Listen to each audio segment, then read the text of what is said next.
Hi, everyone. Welcome to Office Hours. If you're watching on YouTube and you'd like to find out more about how all of this works, you can go to officehours.global, and there you can sign up. If you've signed up and you actually end up in Mukana, you can ask questions, vote on those questions, and really drive the entire conversation. You become the producers of the show. We don't have a big plan other than to answer your questions.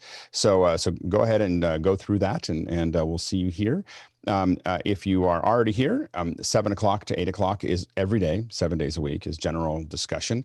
Any questions you have around media or virtual production. The second hour is usually something that we want to spend a little bit more time on. And today we're going to have Alex Gray and Aram Richard talking about a Protostream, which is some remote mixing technology, and we're pretty excited about it. So stay tuned for that. Tomorrow we're going to have general discussion about AWS. This is just us roundtabling, trading notes, talking about it. So we'll have that for Wednesday.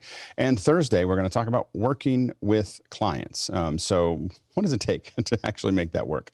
Friday, we're going to talk about Tony Mobley's show. Tony has a show on Wednesdays, 5 o'clock Pacific Standard Time. And we're going to talk about how his show is getting produced. A lot of us members are coming together and working on it. It's pretty slick. So we'll do a breakdown of how that's actually working. And then Saturday is the long day. We have education at 8 o'clock. We don't stream that. We let the educators talk amongst themselves. At 10 o'clock, Nick Justishin will be back. He'll be talking about how to get our metahuman out of MetaHuman and into Unreal. 11 o'clock, we'll continue the Project Belfast, which is we're taking over, cutting a show in Belfast in the Accidental Theater with people all over the world. And so it's a really interesting experiment, and that'll be at 11 o'clock. And then, of course, we just go back to cooking with Damyanti Gajar out of South Africa. And I have already made the dish that I did last week twice now. So it's a really, really great way to learn some great new things and also experiment with this idea of learning together in a physical environment. All right, let's jump into the questions. Bill, what do we got? The first one comes in from Rotem Kish in Mazakirat Batya, Israel. And the question is, I'd like to know if there's a cheaper microphone closer to the Heil PR40 in its sound. My room is unattended, but does not have a lot of reverb. I'm with a pretty cheap sound card at this point, he notes. And we have a new setup here, and I got myself a little turned around. Chris, go ahead. I would recommend the mic that Sky's using. It's not a whole lot cheaper, but it's a little cheaper. It's the MV7. It depends on how cheaper you want to go. But again, it's one of those things, Alex, you always say, don't buy yet, save more. Yeah, exactly. And there's a lot to be said for that. Buy once, cry once. Yeah, absolutely. Kenneth? Well, that's right. If you wait another 6 months, you'll get a really good deal on something, but it'll be 6 months later. So what works well for those who don't want to do with the PR40 is the SM58. That's kind of the workhorse microphone, and it does a very nice job. I personally find the 57 with a windscreen has a slightly brighter top end, and that seems to sound a little better to me. But you need a mixer with that. So it's one thing or two things or three things. The MV7 is probably the best all-around choice these days, I think. Yeah, go ahead, Carl. Carl? So if you're on a budget, I would generally always suggest the T-Bone. You're in Israel, so you can easily get these from Germany. So the T-Bone, a lot of people would know exactly what this is a copy of, and it's made in the same factory as the original. Or if you want to go the short version, the T-Bone MV7 Beta, which is a copy of another one made in the same factory. Interesting. Next question. Moving on to Tobias Moss, who's in Minneapolis, Minnesota in the U.S. And his question is, what are some tips for presenting two people physically together into one Zoom box? And he was looking specifically for framing and miking advice. Go ahead, Chris. My tip would be to don't do that. I think what we've learned is that this, Alex always likes to talk about being, go ahead, draw it out. Draw it, Alex, draw it. Being in the middle of that conversation. Draw it. Come on, do it. You could do this. Being in the middle of that conversation face to face is better than watching it from the outside. That being said, you may have technological reasons why you can't be, and just don't be afraid of putting the mic in the frame, get the mics close to the people, sit them close together, but don't do it. Give them their own box. Go ahead, Rupert. Yeah, I mean, if you have to do it or want to do it for whatever reason, I mean, you could, if you have two cameras, multiple cameras, if you had HDMI cameras, you can put them through an ATEM and like switch between them if you wanted to. If you have multiple USB cameras, you could pipe them into OBS and again switch between them if you wanted to. If you have a USB camera like with a wide shot, like a Brio, you could again bring that into OBS full frame and then have multiple scenes where you can crop out your speakers if you want to, but sound is going to be your thing. You want to mic those people separately, and hopefully maybe through a mixer so you can balance them out and give them separate earpieces too, real important. And if you want to balance those separately, get one of these little headphone amplifiers where each person can tune their own volume. And if it's two people not going into the Zoom, one thing you want to look at is a typical Charlie Rose style kind of thing, is you have them pretty far away, and that allows you each camera to get right over the shoulder of the other one when they're looking at each other like this. And then you have one wide shot like this. And what you want to do is you want to make sure that you see the far corner of the far eye. That's how far this camera goes over. And you want it to almost catch the shoulders, if possibly occasionally catch the shoulder of the person it's going over. That gives you that POV. So if they're just talking to each other, I agree with Chris. I wouldn't do it if I didn't have to, but this is how we've done it classically. Next question. Moving on to Rupert McRae in Dallas, Texas. And Rupert says, how do VPN promoting websites get away with describing how to access geo-blocked content from services like Netflix and YouTube when such a circumvention is against the terms of service for those content providers? Go ahead, Alan. It's against the terms of service, but it's not against the law. Pretty much that. Yeah. And if it's, I mean, if it's advertised, admittedly, Yeah. advertising on, say, YouTube about circumventing YouTube. I mean, YouTube could, but they're just not bothered. It's money they're getting anyway. They're in the Netflix and other folks are they're in the right to try to block you, but you're in the right. You're not. It's not against the law for you to circumvent it. And there's many things that are against people's terms of service that people do all the time on their platforms. It comes down to just being able to enforce it or not. And because it's not against the law, it's very hard to enforce because it's one of the 1,000 things that they have to do, and it's not that high up on the list. You will see Netflix starting to tighten the screws on that slowly. The problem is you don't want to turn people off either. You want that hook to go deep before you start tugging on it. And so fighting VPN is not necessarily the first thing you want to do. You want to wait until they're really hooked on some shows, and then you start pulling that hook a little bit and taking away their VPN. Next question. Tobias Moss in Minneapolis is back with, if Discord magically disappeared, what would office hours use instead? Go ahead, Alan. Personally, I'd say Slack. I'm a big fan of it. It works well. It's very similar in its usability. It's not quite as good as Discord, I don't think, but it's close enough. Go with Jason. Yeah, I mean, Slack would absolutely do the job. I would say maybe one other possibility would be just something forum, some sort of open source forum that would just be an officehours.global. Go ahead, Ken. And to perfectly follow on what Jason said, that would be BB Press, will be run through our website. So it'd have a membership and different levels and stuff like that. BB Press on WordPress. Next question. Graham Cardwell comes to us from Belfast, Northern Ireland with this question. Do you need any special equipment to remotely switch or call the show? And what's the difference? Could somebody doing it record an over the shoulder behind the scenes, something like this, and share it later? And he has an example there. Go ahead, Chris. I'm going to start with just the first question, the difference between switching and calling the show. Switching the show would be pushing the button that changes what's happening. Calling the show is usually just telling somebody else to do that. And it may, for some people, that may seem silly to just do that, but very much so at a certain level, it's much better to separate those responsibilities. The rest of it is a bunch of tech stuff. Go ahead, Jim. Yeah, so on the tech stuff, one of the options is just using a client VPN and software to control the remote switch. And then if you want to get a little fancier and use hardware panels, you'll need a site-to-site VPN in order to do that. And on your question, could someone record an over-the-shoulder? I might be able to pull that off for this Saturday because I'll have an advanced panel that we're going to do a site-to-site VPN cut of a show in Belfast, right That's around great. the corner from you. Doug? Yeah, we do the switching. I do lower end shows, so I do both calling and TDing at the same time.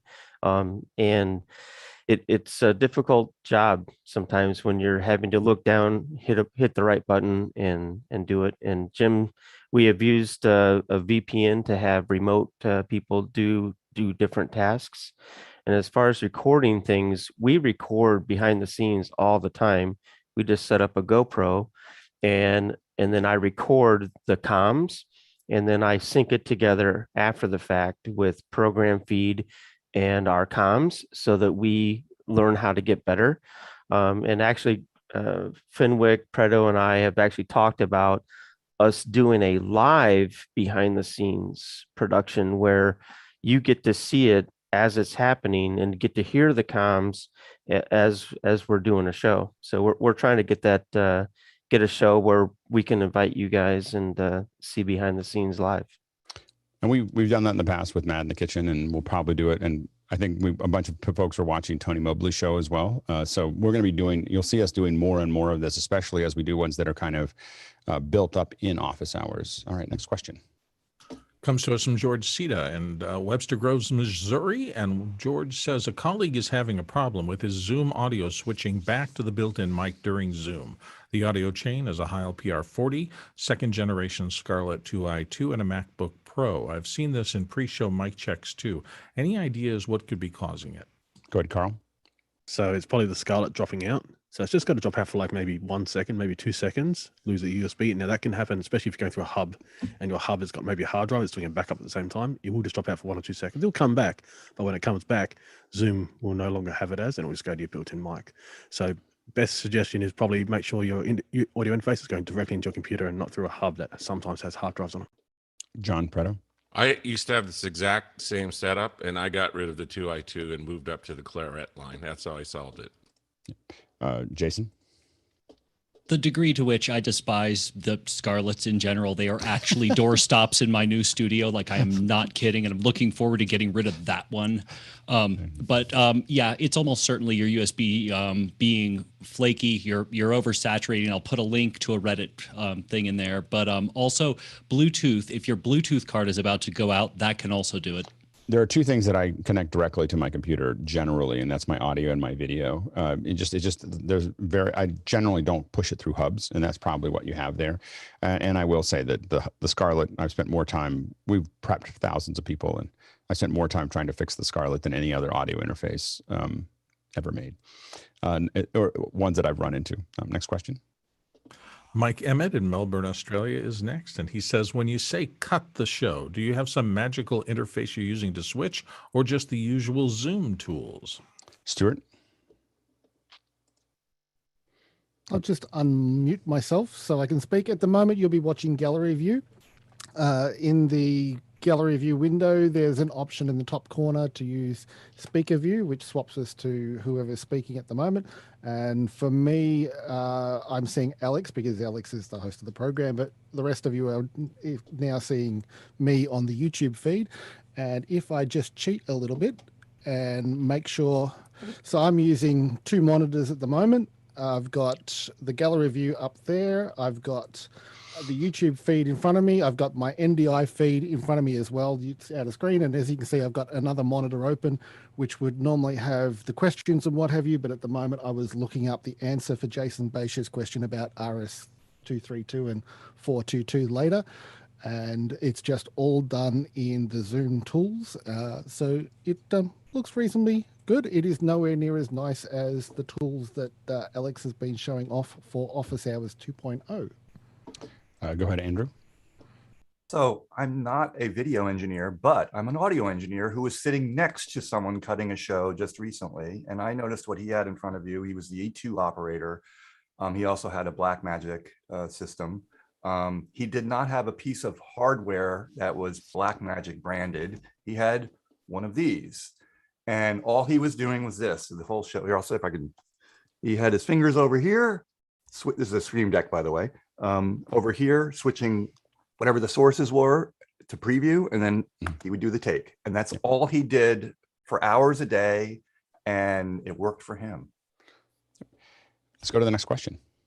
Tobias Moss is up next from Minneapolis, Minnesota. And Tobias asks, what spiritual lessons did you take in via your work on office hours this past 1.5 years? Or, I think it's or office hours in work. I mean, I think that the power is really in community. I think that that's the thing is that like who's around you.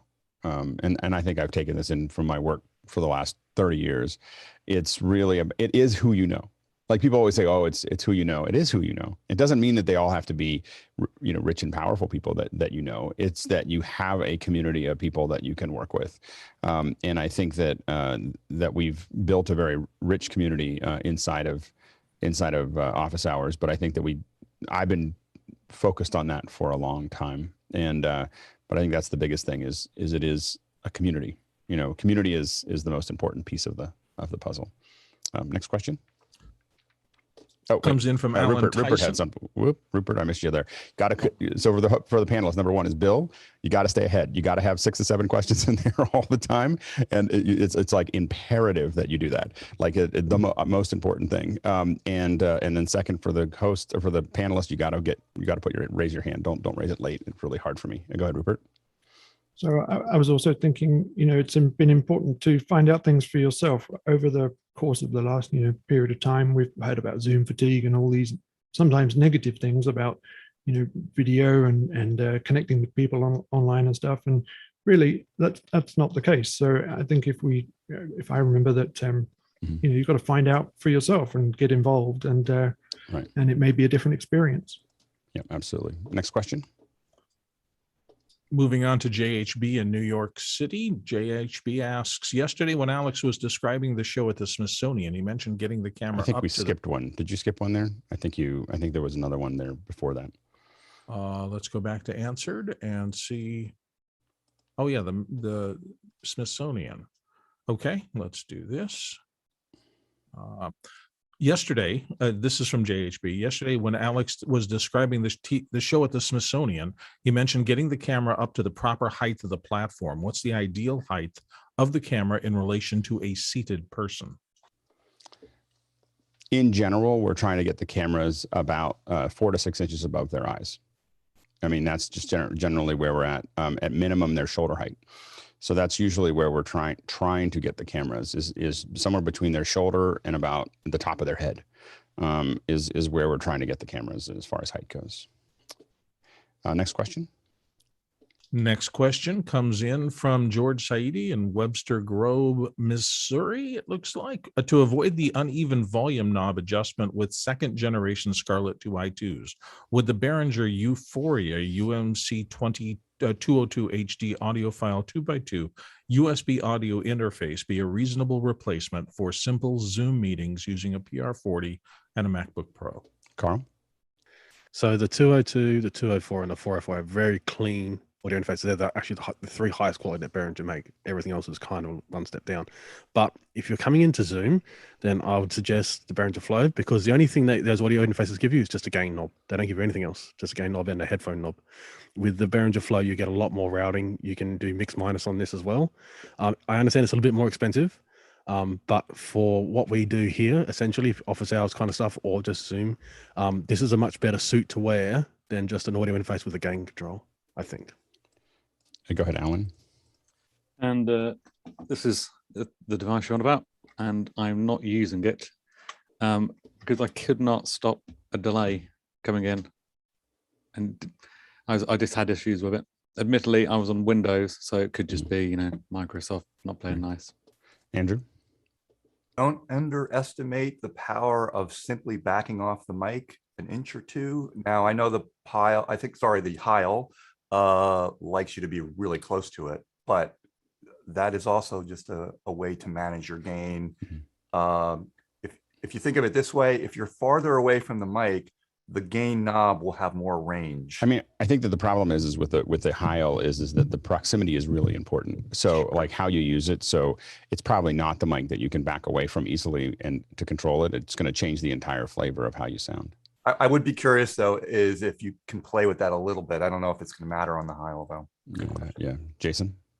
I'm with Carl. It's important, of course, to know the difference between a gain knob and a fader. Anything with a fader is going to have a perfectly linear relationship. That is the purpose of a fader. Whereas, you know, a gain knob, not always, not all unity is exactly the same. But yeah, pretty important distinction. Next question. Comes to us from Todd Reynolds, our friend from North Adams, Massachusetts. And Todd says, Alex, I am now straight on your strong recommendations for Das Keyboard Professional as your favorite keyboard. What are yours and the panel's favorite mouse-like thingies? Go ahead, Ken.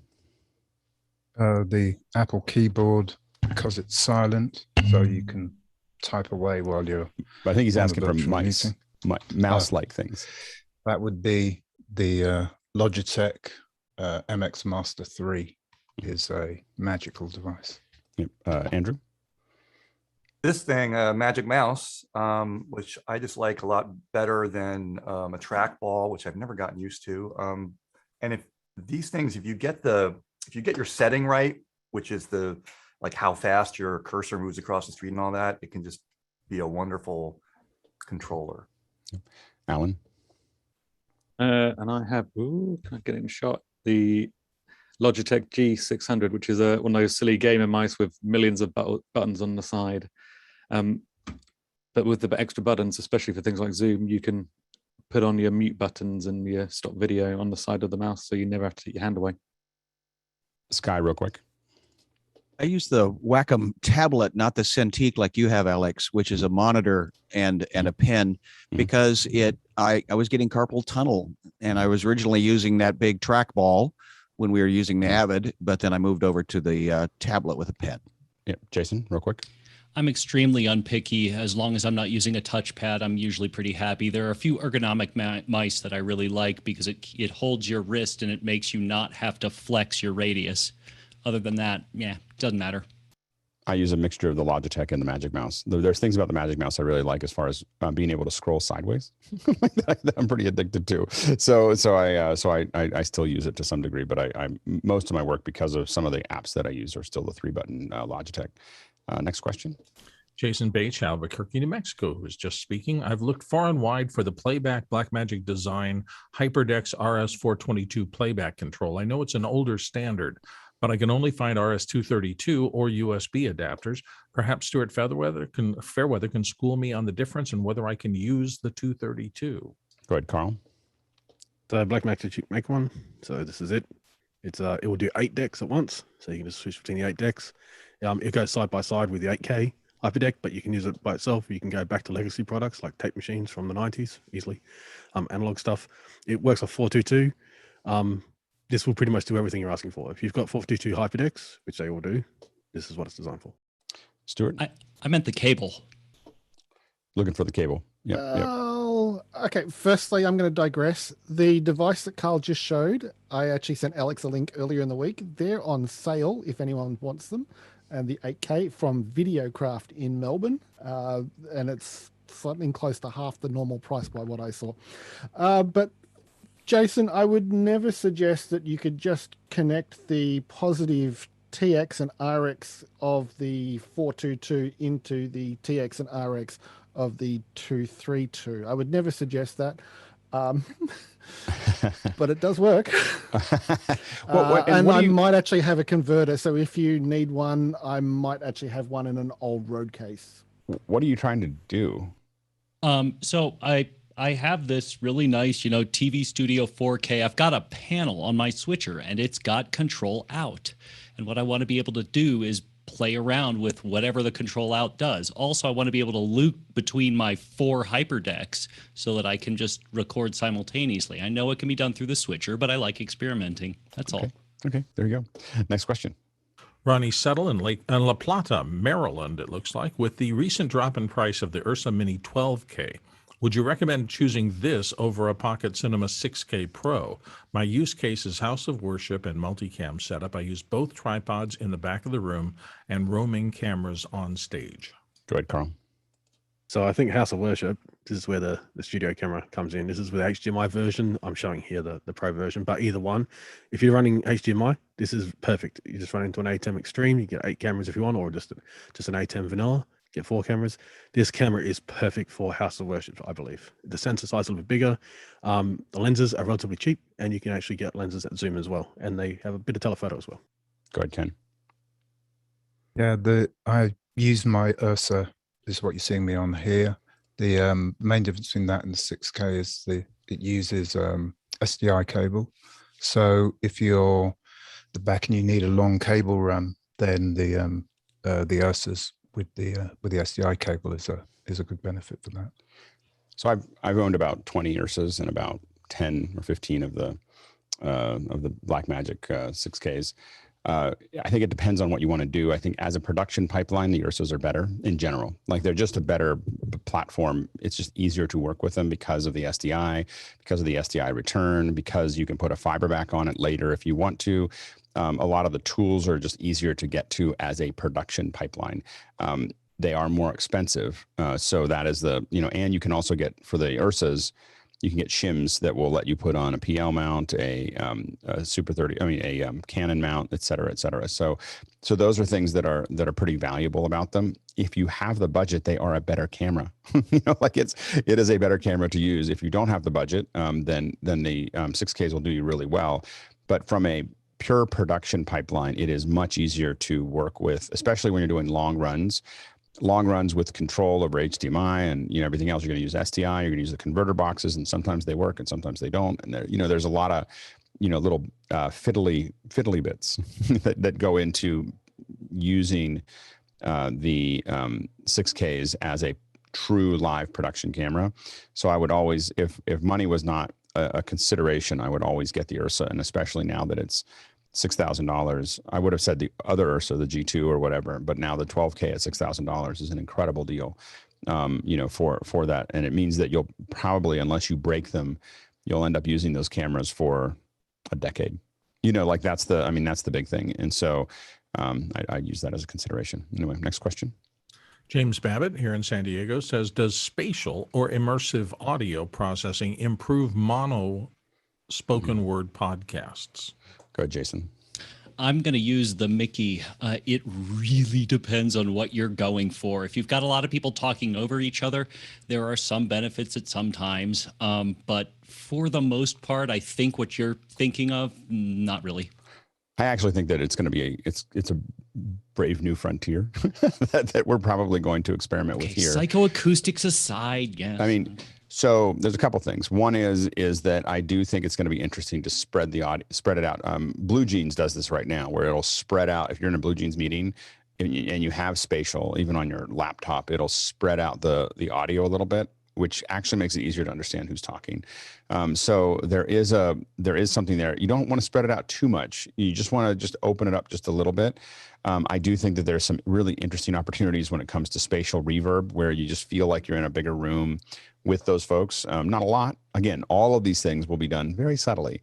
And then what I'm really excited about is really imagining things like This American Life or Radiolab that use a lot of effects. I think that there's a lot of really interesting things you could do with if they capture those effects in some kind of spatial format, which allows you to feel. That's what they're doing to make you feel like you're there. Is they capture these effects that they play out, and I think putting those effects back in spatial is pretty exciting. I think that I would very much recommend people pay attention to it. We're going to pay a lot of attention to it this fall. Next question. Next question comes from Douglas Carmichael, and he says, what would be the advantage of an active direct box like the Phoenix Audio N8, and he's got a link there, versus a passive DI like the Radial ProD8? Go ahead, Andrew. So for music applications, live music applications, active DIs are very good for instruments that have piezo pickups in them. Also bass guitars, as long as the bass guitar itself is not active. I hate bass guitars that are active. I like ones that have passive pickups. There are some direct boxes that have a thing called a drag control. Radial, you mentioned Radial, they have this, which is a wonderful feature for instruments that have piezo pickups. It helps adjust. I don't exactly know what the drag control is doing. It's helping with the impedance, though. I believe that's what it's doing. It's actually adjusting the input impedance so that you can tailor your sound and not have it sound so quacky, which sometimes piezo pickups do. And then the other thing I would say is that passive direct boxes actually are the go-to for if the thing you're plugging into them is active. You don't need to double active the whole thing, as it were. Next question. Danny Law in Malaysia, says, what is the panelist go-to mic to record acoustic guitar similar stringed instruments? Go ahead, Andrew. I use a pair of Rode NT5s. This is just a pencil mic. It's just a standard cardioid. I usually do an XY, the work we've been doing with remote span. That's what I've been doing. I did do a mid-side, which was kind of fun with two different mics. We can talk about that later if you want, but I was told to go back to a more standard stereo pair for the applications we were using. Go ahead, Jason. I love the Heil PR-40. It's one of these things that the minute you try it, you'll just kind of love it. I guess I read this differently, so I'm answering it more for a live setup instead of a studio. Go ahead, Carl. Yeah, so small condensers, just like Andy said, like a pencil mic. You'll find them also over drums for cymbals, very similar mics. You can use, as Andy said, you can do like an MS, which would use probably larger condensers sometimes if you're going to do that. I have some C3s and some B2s, which are really good for that kind of stuff. Generally, you also want one to be omni. So if you're going to do an MS, you want your mono one and want them to be omni because that can pick up the lowest frequencies, no low strings. Let's go to the next question. I think the next one, you might have to bump that one back, Bill, because it's for Chris. Okay, we're moving on to Alan Tyson's question then, and he says, re-asking since my question was skipped. I think you might have skipped another one. I think you skipped two there. There was another one right behind that one. The Eric Price question, let's try that one then. I'm going to answer the Eric Price question. Any thoughts, or read it, from Leavenworth, Kansas, any thoughts from the panel on apps to preview your camera's feed on your main computer when you don't have space to have a dedicated confidence monitor? Photo Booth does weird color correction, not in the feed. Go ahead, Carl. So QuickTime, if you're on an Apple. So QuickTime actually works quite well. You need to go into a new movie recording. It'll give you a window. You can start recording from it, but don't have to. There'll be a drop down little caret next to the recording button that allows you to choose which camera you want to come in. So if you come in from an ATEM, let's say, and if you go full screen, then pretty much that's just like a confidence monitor. Essentially, the quality is as good as you want to get. Is pretty much, it will show you pretty honestly what that webcam or the ATEM is giving you. Better than Zoom. Zoom's got to crush the blacks. This doesn't crush the blacks so much. It will pretty much show you one for one what's coming out of your ATEM. And Bill, I think you might have pushed that question off. Well, I'm trying to push them back over the ones that would appear to be missed. I think you just knocked the question off that we were just answering.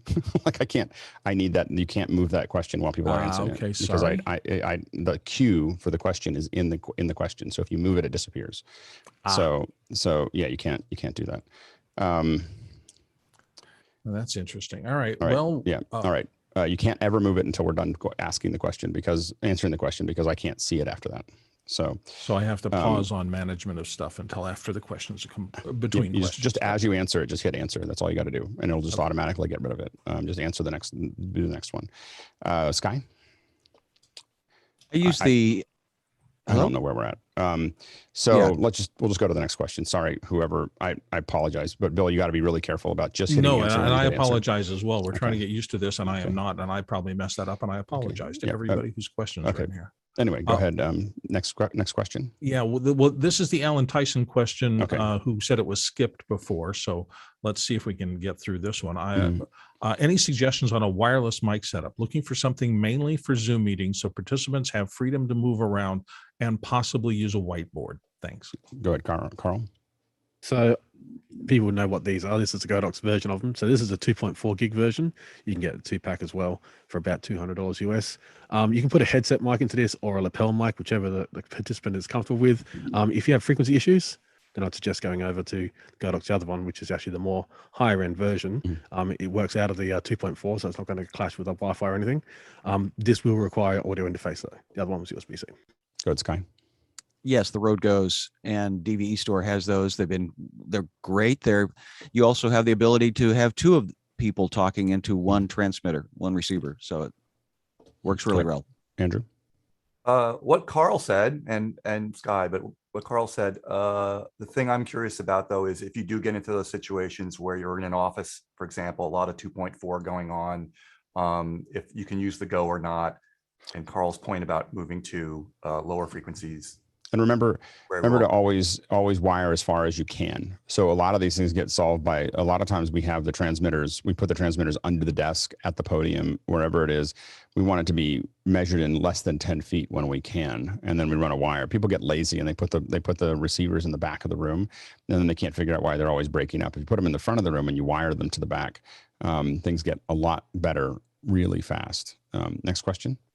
Eric Price Level with Kansas. Any thoughts on the panel on apps to preview your camera's feed on your main computer when you don't have the space to have a dedicated confidence monitor? Photo Booth does weird color correction, not in the feed. Okay, and this is the one I think we talked about. We kind of didn't get through. So Carl, I think, answered it, but Ken?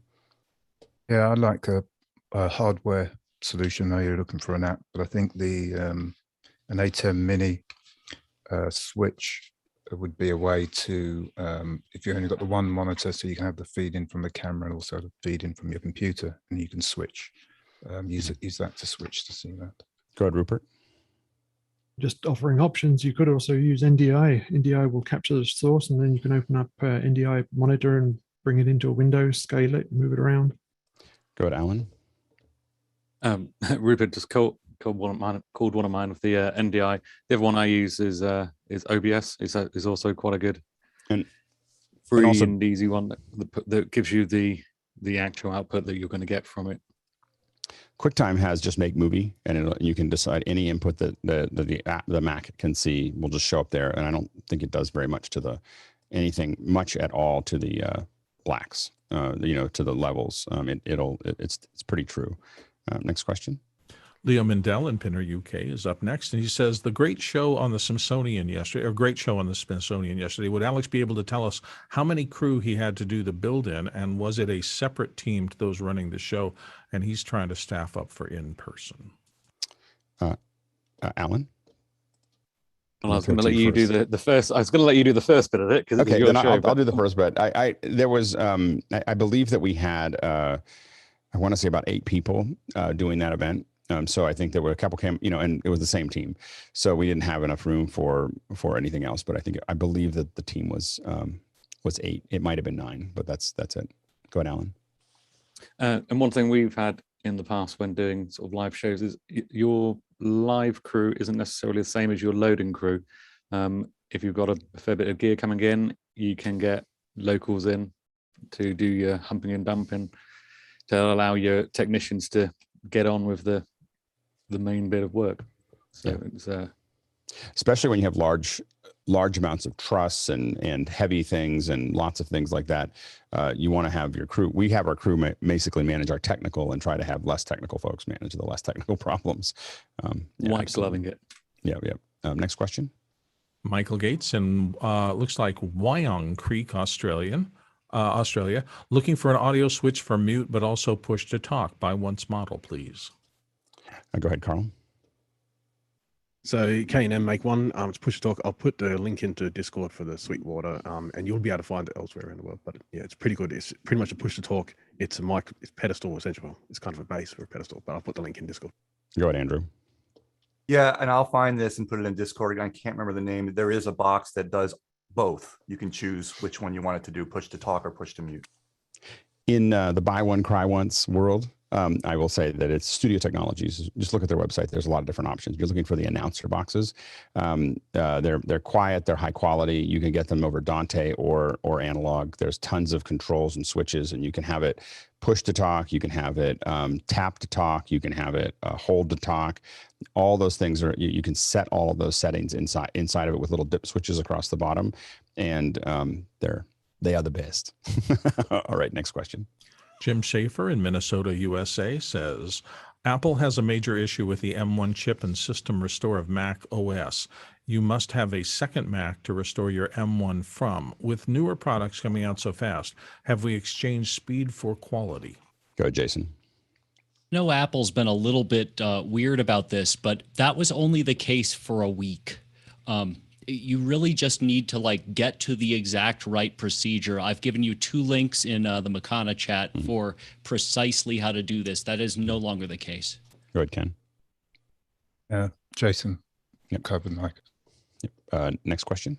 Alan Tyson, sorry for the second question. Would NDI be viable for having 2 people on the same LAN in separate physical locations in one window and then put into Zoom? He's trying to jazz up his internal all-hands meeting. Go ahead, Rupert. I mean, it might work if you're just looking to have a bit of fun. You can kind of do it that way. I did it once. It wasn't a critical application. The trick is going to be getting return feeds to those people and managing your audio. I mean, in theory, it's possible, but just watch out. Go ahead, Stuart. Yeah. Firstly, let me reiterate what Chris said earlier, the don't do it part. I'll point out again, but Bird Dog do a range of NDI products that also do comms back to the person. So you can use one of those to have the camera in front and have the comms just coming out as a normal in-ear monitor for them. And yes, you can switch it that way using, say, vMix to take the NDI and switch between the cameras and have one of those as an NDI out into the virtual input and then from there into Zoom, which is kind of like how I do this with multiple cameras from where I am. But again, I'll point out Mr. Fenwick's comment before, don't do it. Next question. Hazmat Gujar from Cape Town. When using a 6K as a webcam, should the setting be on video or film and why? It depends. In general, you're going to want to have it on, you're going to want to, in general, have it on video because you're running in what we call Rec 709. So all of our video process is going to be in Rec 709. The only reason that you may not do that, you're not doing this right now, but the reason you may not want to do it is if you were doing an HDR stream, which we can't do inside of Zoom. But if there are other reasons that you may, so as a webcam in general, I would say, you want to be set to video because that's technically Rec 709. Film is log. And now with the new color science that Blackmagic, if you're in color science 4, the log is very close to the PQ curve. If you are in color science 5, the curve is much, the knee is much softer. And so you're going to end up in something you can't really use for anything until you go through something that's going to convert that from that color space to either PQ or 709. So anyway, so you need something else on the other end to make that conversion otherwise. So generally, I would say the short answer is video. Next question. Thor Olson in San Antonio, Texas, having issue with ATEM Mini Pro and Extreme to MS Teams on a Windows computer over USB. The video is fine, but the audio is not. All you hear is a slight hiss. Multiple computers tried. Previously worked as is. Other USB interfaces work. Go ahead, Jason. You need to disable Cortana, and you should have disabled Cortana long before this happened. Turn off Cortana, turn off all background apps, turn off all the junk that, takes me 2 hours every time I do a Windows 10 clean load to just get out of there. Next question. Douglas Carmichael, I've heard discussions about how different mic preamplifiers have different sonic characteristics. Would these be subtle or blatant, and how would you choose the right preamp for the right source? Go ahead, Carl. It's like choosing what car suits you at what point in your life.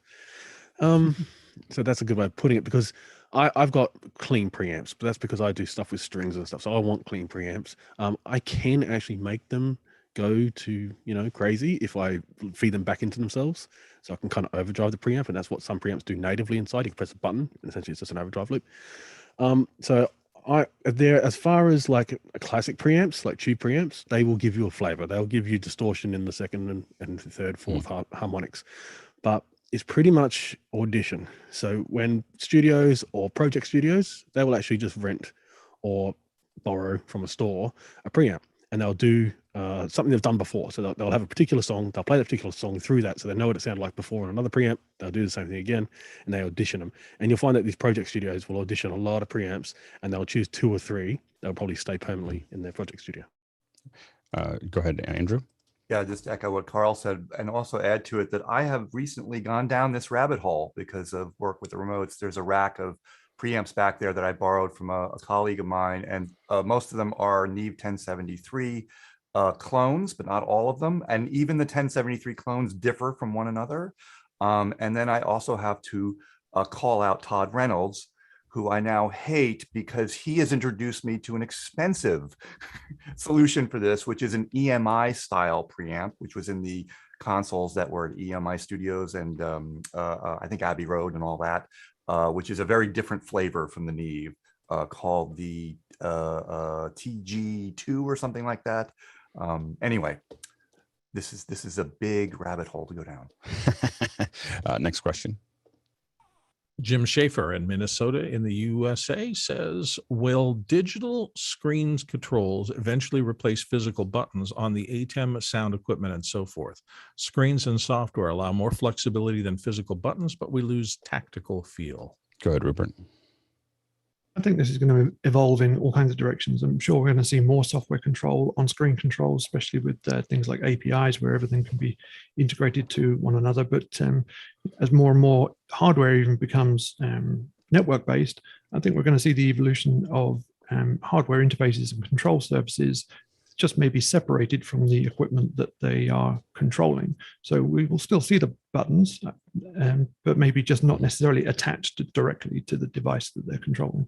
Go ahead, Ken.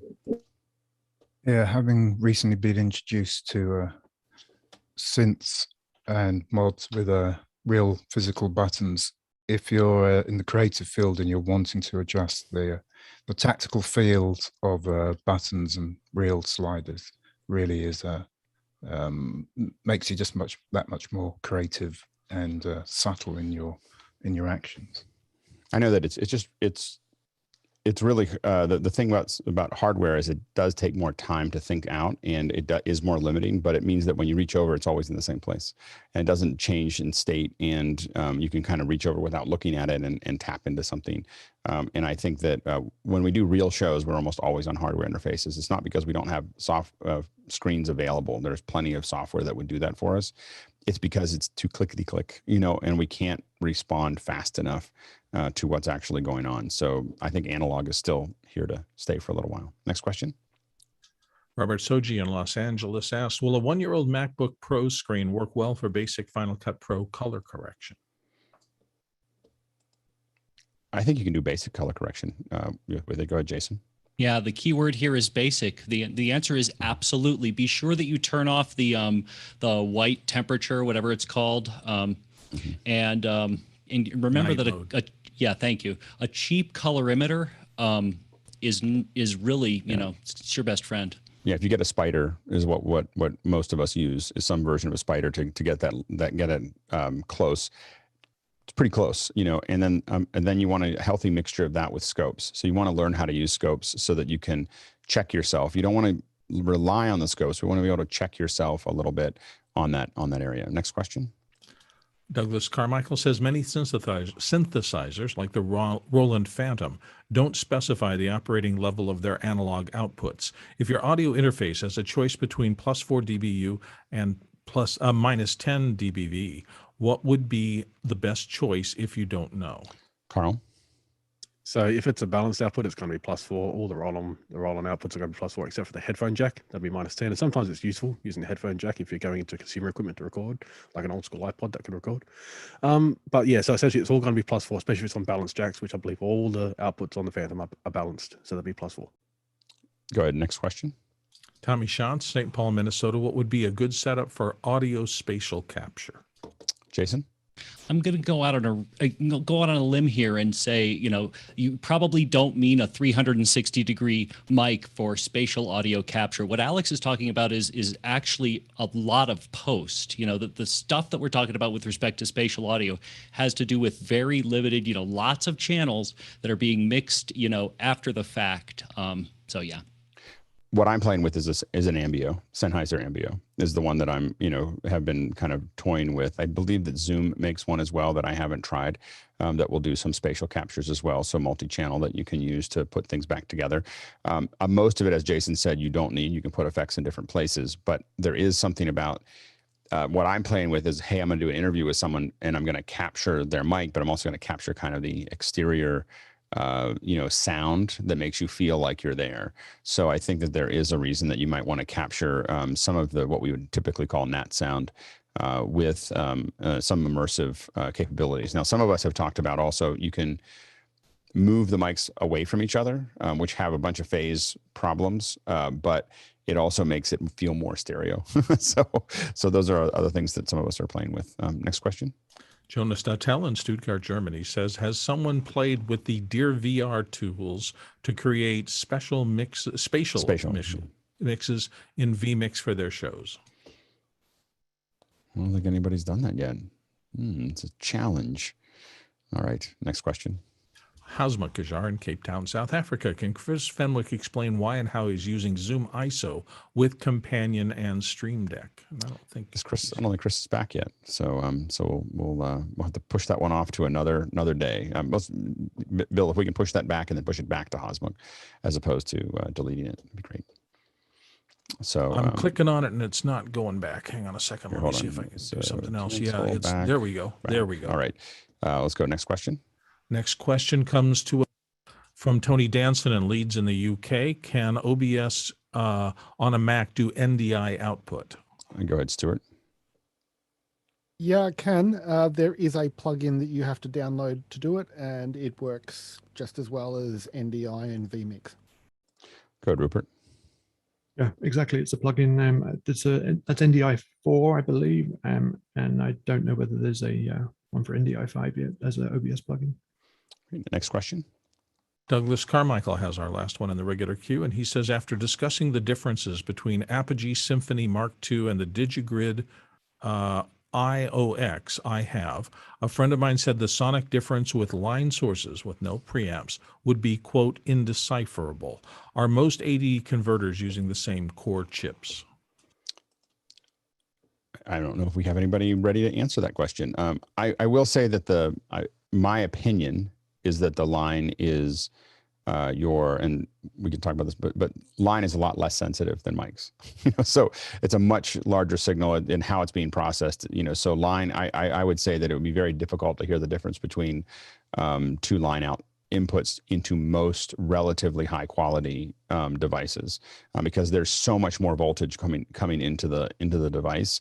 Where the preamps really make a difference is in the mic inputs, which are much lower and have to be brought back up. So the quality and the process of those, since no one's I think arguing with me here.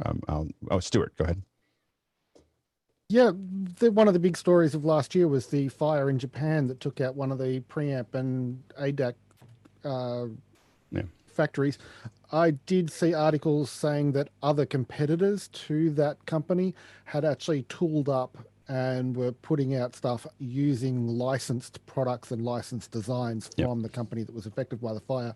So for most gear that's coming, it will be back to the same but that's quality, but I think it's the preamp itself is something that's different than the AD converters. So we'll go ahead, Andy, real quick. Yeah, I'm not entirely sure this answers this question, but in experience, if you don't need a mic preamp, if you have something producing a line level output, plugging that into a line level input is the way to go. Just avoid the mic preamp if you can. Yeah, you want to take whatever you have as a great mic preamp and have it do whatever conversion to line as possible. Go ahead, Carl. So another thing you can look up is in the specifications. It's called system noise. So this is the noise of the entire system from input to output, and most will have it in tech specs. That's another way you can see, and that will actually affect the line. So that's another way to compare apples to apples, apples to oranges. Okay, now what we're doing is we're going to change our direction and move forward. And we have Alex Gray here, as well as RM Richard, and they are joining us from Protostream. And Douglas Carmichael actually suggested that we talk to them, and so I had a great conversation with them, and I think that what they're doing is pretty exciting. So Alex, can you tell us a little bit about Protostream? Sure. Again, thanks, Douglas, for inviting us on and introducing us to Alex and everyone here. RM and I were kind of talking about how we were going to talk about this and just let it happen organically. But we've come up with a workflow to allow us to be able to mix real shows remotely using a rack. And you can see one of our racks back here on the table. It's a 4-space rack. We have a mix engine inside of it that does 128 inputs and it can do 128 outputs. We can also do multi-channel audio transfer from anywhere in the world to anywhere in the world. So if there's a festival happening in California, we can put a rack there and we can put another rack in any studio or production facility in the entire world and transmit 64 channels of uncompressed audio from there to there with really low latency. So kind of a use case scenario we considered for this was real-time mixing and mastering of a festival or a concert or a production being mixed in a real studio facility so that the mix engineers can use his tools and the workflow that they're used to master a live something happening in real time. And do you, and to back up a little bit, how did you guys get into this? Like why did you go down this path? And by the way, for our producers who are all listening, if you have questions, go ahead and throw them into Makana. But let us know how. So back to Alex and Aram. How did this get started? Is this something that happened during COVID or before? Yeah, it was during COVID. It was kind of out of necessity. We had clients that were like, well, we have clients that are marketing companies and producers, and they were saying we still have clients that want to do productions, so we're going to do it. So figure it out. Right. Okay. What were the main challenges?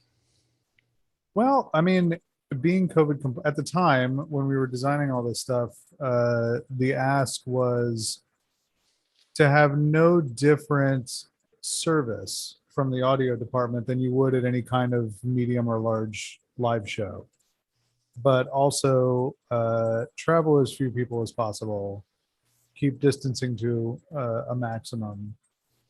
And so we had to figure out a way to basically do everything in a small package, because as anybody else knows from doing audio spec for live events, you can't really spec a system based on the ask. You have to spec it based on the ability to do everything, because that's what's going to be asked, especially in a corporate environment. And to be clear, your technology is mostly moving. You're not necessarily mixing on the far end, but moving all of those files back to someone who is actually running the mix, or are you mixing it on the far end as well? Way. We can do it either way. So initially, we were thinking, well, we'll just use the internet as a snake and take all of the individual input channels back to us and then mix and then send all the input channels or the output channels back. In a broadcast environment, that's a lot of mix minuses, plus a lot of record feeds, a lot of embeds, and we quickly got into latency issues and timing issues with video. So we were like, well, we need to remote mix this, but we're not going to set up a console in their studio and then remote control it, because that kind of defeats the purpose of having a low footprint and a low impact. So we had to come up with or find a headless mix engine, something small enough to put in our racks to where the racks can do the full audio transfer ask of the 64 channels in case we're doing a multi-track record, which we're doing one of those next week. But it also has to house the mix engine so that we can have a low latency local mix that we can control remotely. And are you selling this as a service that other people can use your hardware, or are you selling it as a service that you provide for other folks to do that? At first, it was just us, but now it's both.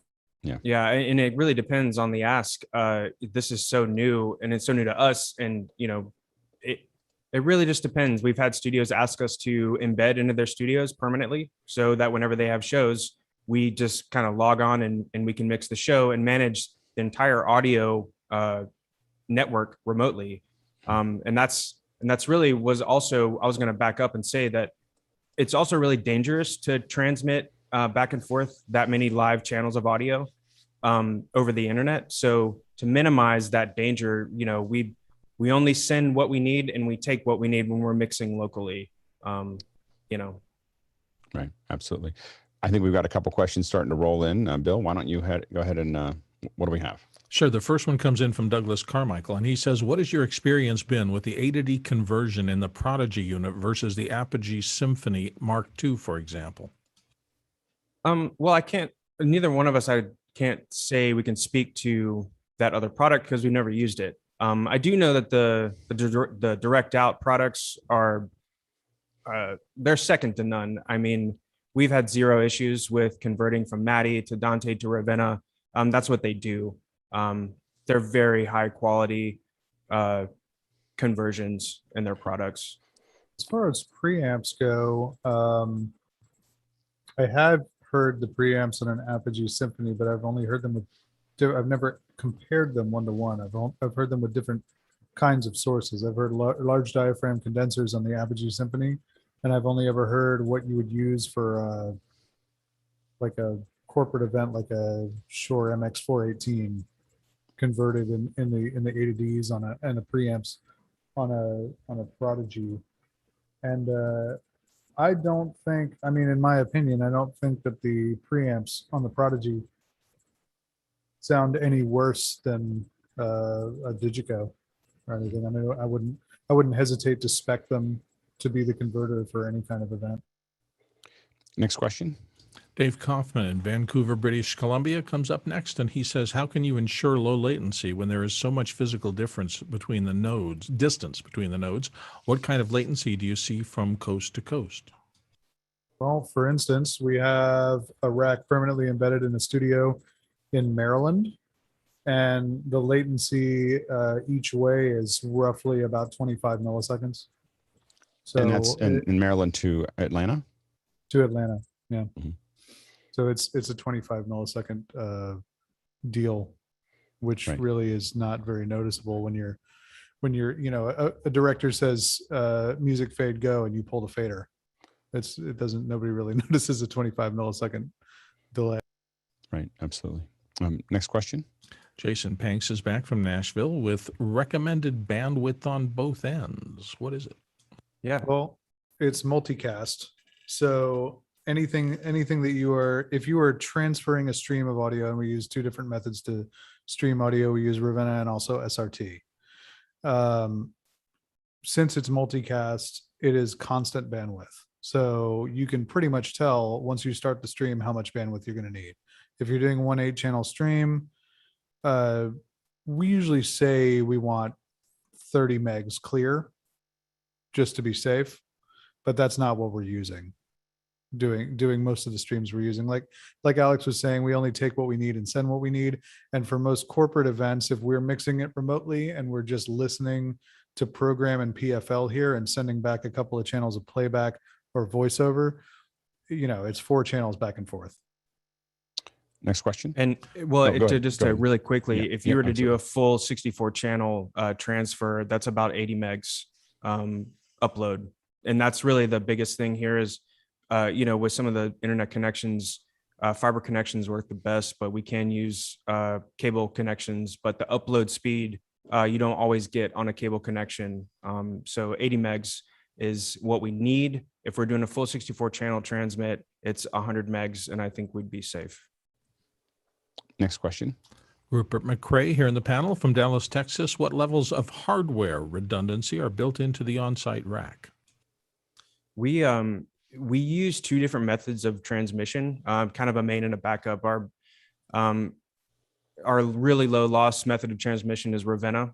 And we also use SRT for a completely lossless transmission if we're doing multi-track recording.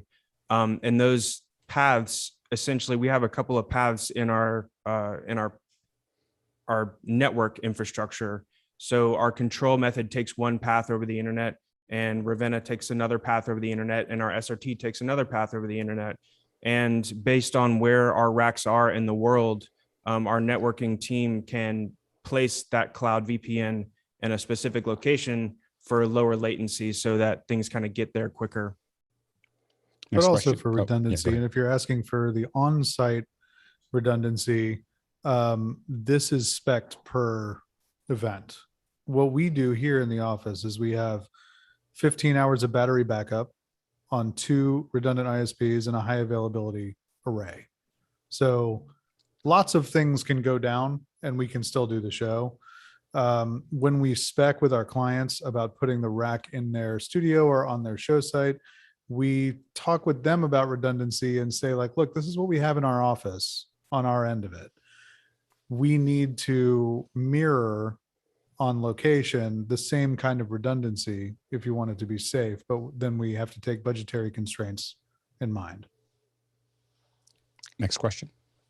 Comes from Stuart Fairweather in Melbourne, Australia. And Stuart says, what sort of bandwidth does the send and receives require for stable mixing across the net? Is it something the average home user can access, such as those in the 50 to 100 megabits range from their service providers? I think we kind of covered that. Go ahead. For the actual mixing part, yeah, it's very, very low. We actually don't know what the bandwidth. Are you from Alex? I don't even know if we've checked what the actual control signals are bandwidth wise, because they're negligible. It's very low. I would say the bandwidth to use that is between 5 and 10 megs, if that. It's very minimal. Next question. Moving on to Rupert McRae of Dallas, Texas. What levels of bandwidth and latency are required? I think we're very focused on bandwidth and latency, but I think we covered that one. Let's go to the next question. Jonas Dattel in Stuttgart. What protocol is used for transmission? Does it protect against packet loss? That's a good question. Protocol for transmission, we use two different protocols. We use Ravenna and SRT. And the latency is a little higher with the SRT? The latency is a little higher, but it's a much safer protocol. When people ask us to do multi-track recording, which they do often, we don't ever do that over Ravenna.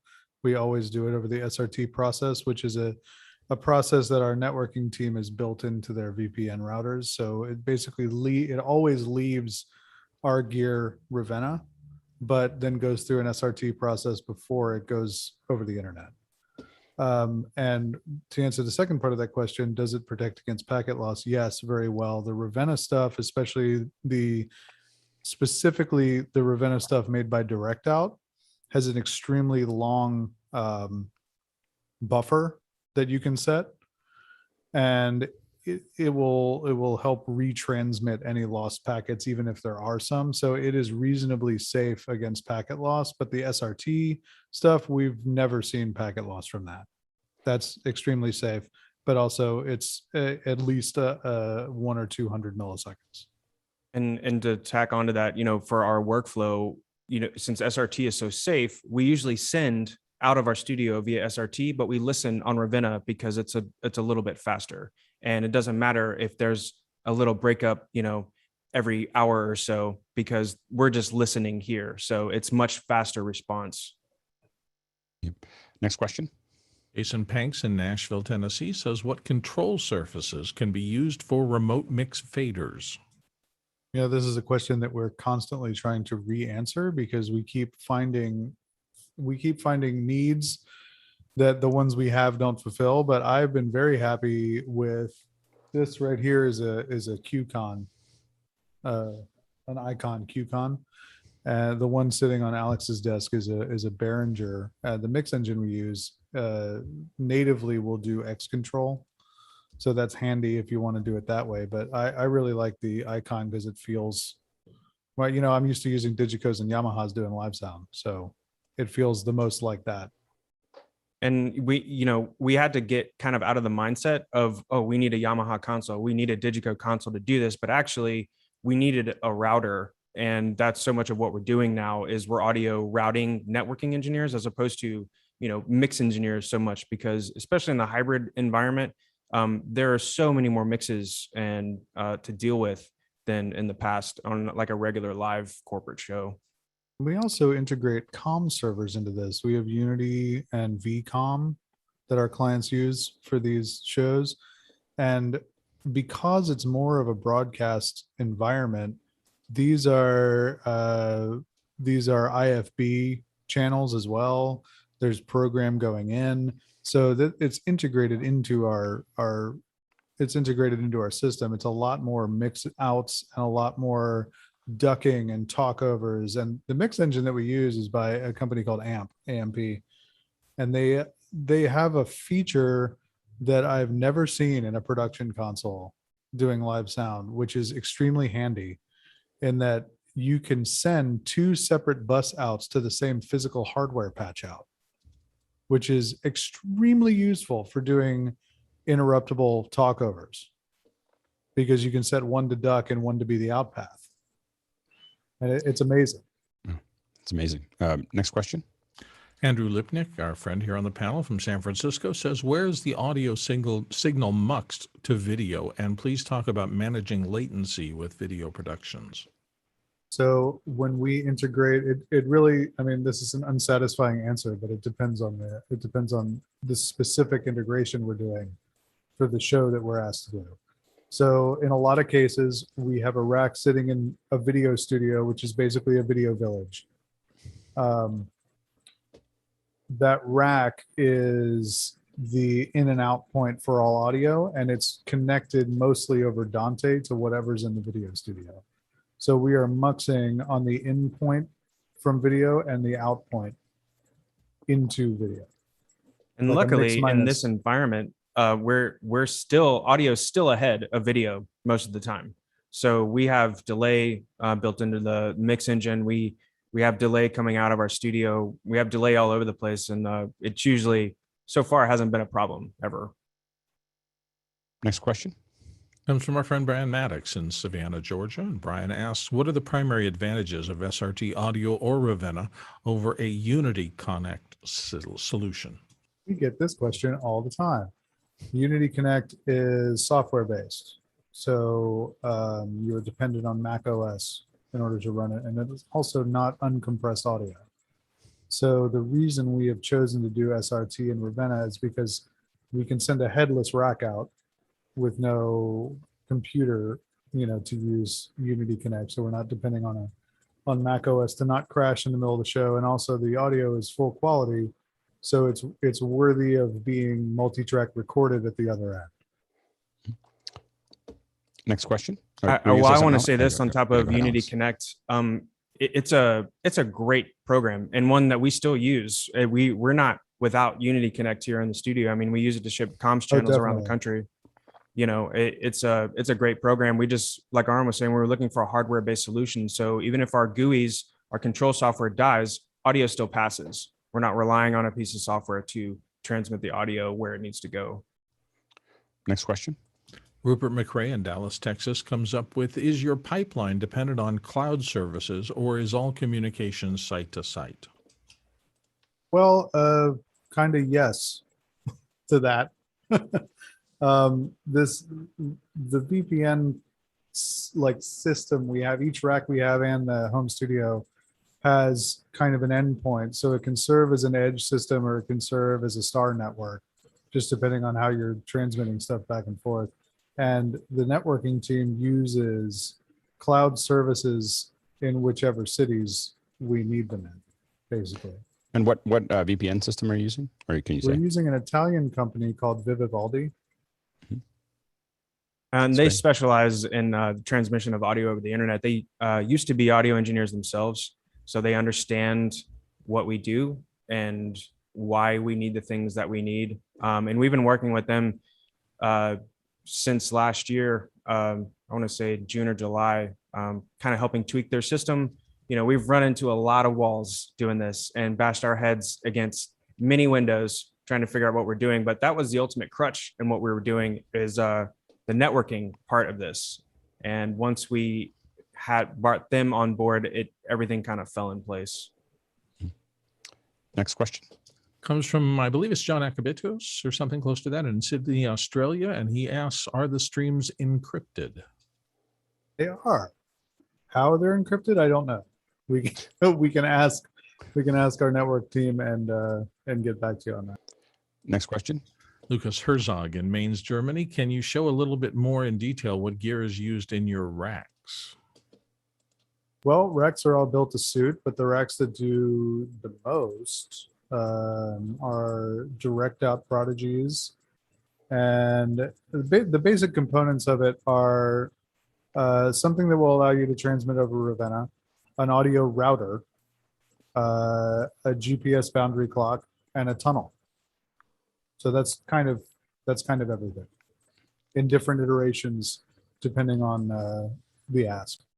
Yeah, and at this point, we're up to, this is the rack back here is our version 4 of this, and we keep finding better ways of making this to make it smaller. And that was the ultimate goal, was making this as small as possible so that we could use UPS or FedEx to ship these racks around the country and around the world if we needed to.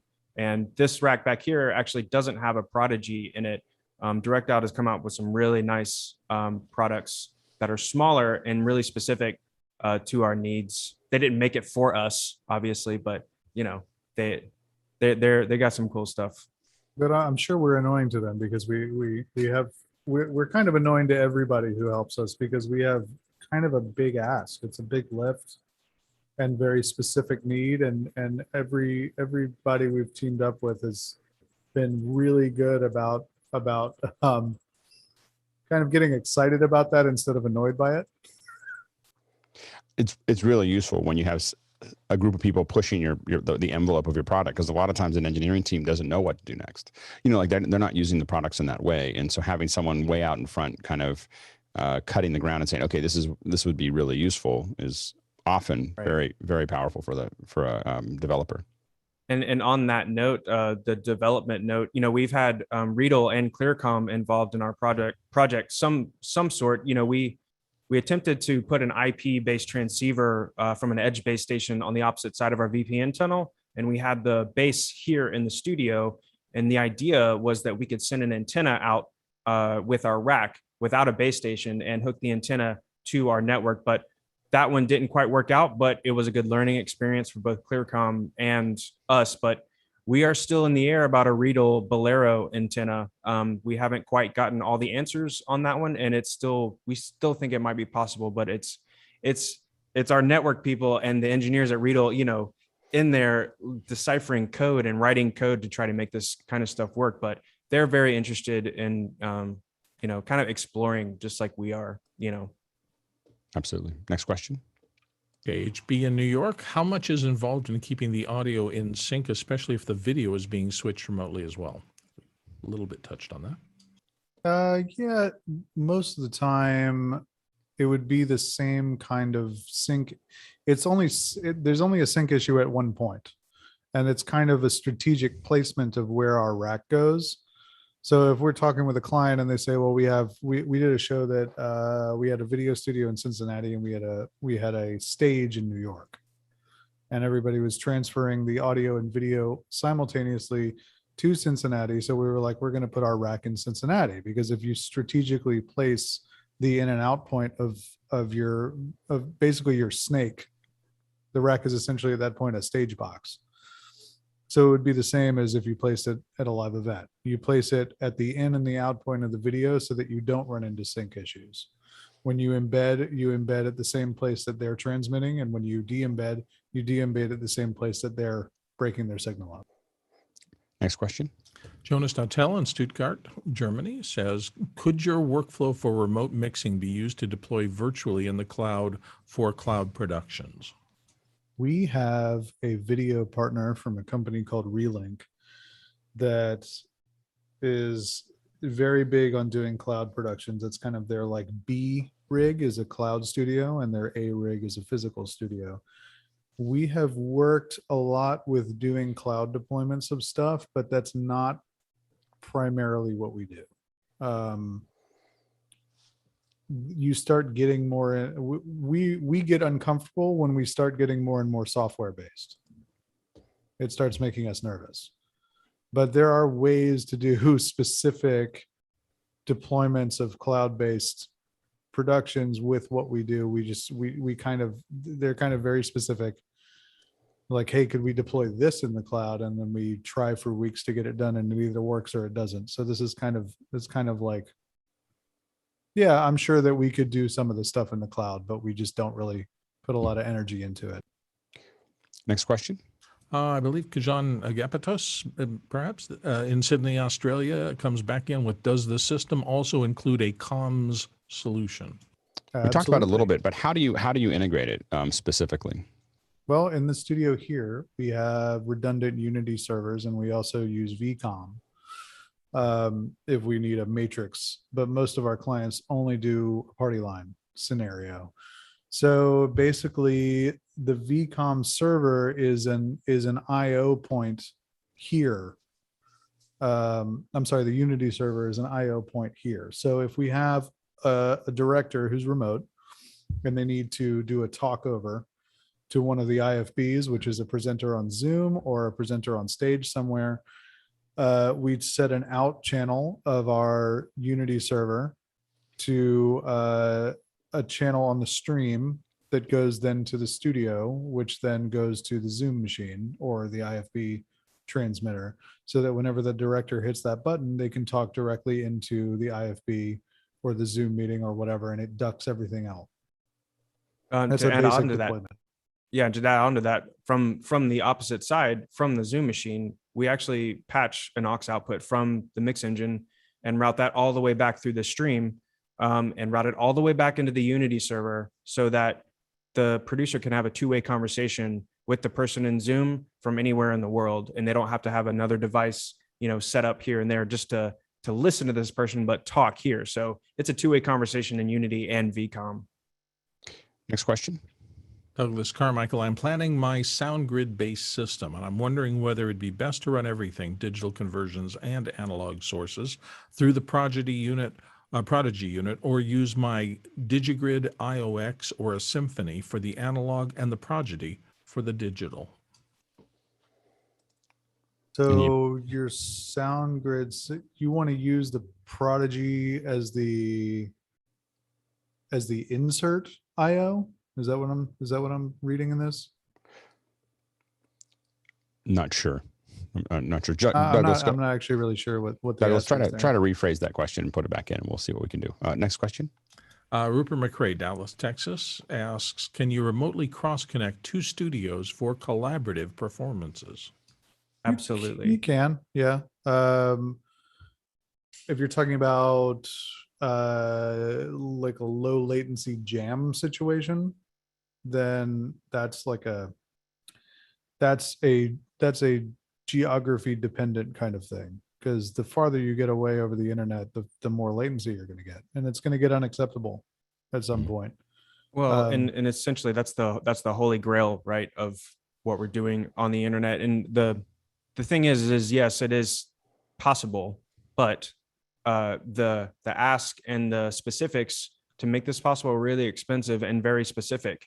And a lot of times they wouldn't be cost effective to make this product, worth deploying all the time. So, but in theory, a cool thing about using Ravenna to do your audio transmission is that if you're doing a low latency monitoring situation, you can actually take the latency way down and tolerate packet loss in your ear if you're monitoring, like if you're a bassist playing with a drummer and we're in the same city, just a couple of node hops away from each other. We could say we're going to take this latency really, really low, and it's going to sound a little weird, but it'll be in time enough to play. So it will work. It's just, I'm not going to put that in the program mix because it'll sound terrible. Next question. Rupert McRae in Dallas, Texas comes back with, do you handle the logistics of the remote racks like shipping, and what transport enclosures are used like Pelican or Rode cases? Yeah, we do. We handle the logistics. We have epic fights with shipping providers, and it's amazing. We use the old molded slide out racks. As you can see, the one behind Alex is the inner shell of a it's like a military, oh my God, the Hardig cases. That's the word I'm looking for. The old Hardig cases are really good for this because you can deploy it in a shell that won't break, and then when it gets to show site, you can pull the innard out and put it on top of a rack somewhere. Yeah, we use SKBs, have a version of that we've used for years. Same type of thing. Exactly. Yeah. Next question. Douglas Carmichael says, can you go into detail about the specific virtual mix engine you decided on? Waves Emotion LV1 seems to dominate the software live mixing market, but I'm curious what you're able to do with the engine you decided on. So this is a company called New Life Electronics, and the product is called AMP. And they're very awesome and collaborative because like we said earlier, we have a lot of really specific asks, and nobody's product was ready made for what we were trying to do with it. So everybody we work with, we've had to be like, hey, this is great, but can you also write into it that we do this because this is what we need? And AMP is their New Life Electronics is very willing to do this, and their engine natively is 128 inputs. It'll do 32 auxes, 32 matrices, 32 groups, I believe. But it's Windows based for right now. I think they're going to move it to Linux in the next version iteration. But it's extremely low latency. It's extremely processor friendly, and we've built specific PCs, ruggedized PCs to use it with, because they're obviously getting thrown in FedEx trucks and thrown into show sites and beat around a lot. And we've never had one fail, knock on wood. And for those looking for that, if you do New Life, you might have a hard time finding it, but it's ampmix.net, I believe, is the ampmix.net. Yep. We are huge fans, and he is extremely helpful. And it's like I said, that just that feature of being able to patch two output buses to the same physical output patch is, I mean, of course, that could get you in a lot of trouble if you don't know what you're doing or you're not paying attention. But it's extremely useful for doing things like talkovers and IFBs. Yeah, absolutely. The next question. Leland Best in Corona, Michigan says, what's the power load of a single system rack when it's under full load? That's a really great question. I had a number for that, actually. Yeah, I don't have an exact number, but I know it puts another 10% on our battery load. So it's below 5 amps, I would say. I would say even closer to 2.5 amps. It's amazing. Next question. Stuart Fairweather on the panel from Melbourne, Australia asks, looking at the background of the office, we can see you have Macs and PCs. Is there a preferred system that matches your product, or is it completely OS agnostic, Linux too? Well, I mean, it depends on what kind of audio you're trying to use. I mean, we're really agnostic, and that is the whole idea behind what we're doing. Is we don't want to be specifically linked to a Mac, specifically linked to a PC, but because, as we all know, there are certain programs that only work with PCs and certain programs that only work with Macs. So we literally do both here in the shop for different purposes. We're trying to do as much with Linux as possible. And the only reason, like these are PCs right here, because that's what AMP runs on currently. Next question. Douglas Carmichael says, can you demonstrate how you utilize the, I'm assuming it's GlobeCon interface to control the direct out services or devices in your network? Not quite set up at the moment to demonstrate that. I'd have to open up GlobeCon and share my screen. Can we share screens here? GlobeCon, cool. GlobeCon is for those who don't know, is an open source, I guess, audio device management software that Prodigy or DirectOut uses to control all its devices. And what we do, the way we use it is we have a control computer here in the middle that, like, when we do a production, we have a system tech position that basically is somebody managing the 1 million network patch points that are necessary to do patches at both our home studio and the remote locations that we're working on that particular event. And GlobeCon is really nice because it allows us to take the 3 direct out devices we have here and the 3 direct out devices we have in each location, and just kind of put them all in one screen. So we can go to the local network and change a patch, the far network and change a patch, etc. Alex, you should be able to share your screen now. Alex Gray. Thanks. Let me get up GlobeCon and I'll see if I can show you a screen of this. Patch management is the name of the game in this kind of situation. So we basically have we have Dante as an endpoint because that's what our clients use, but our racks will also do MADI.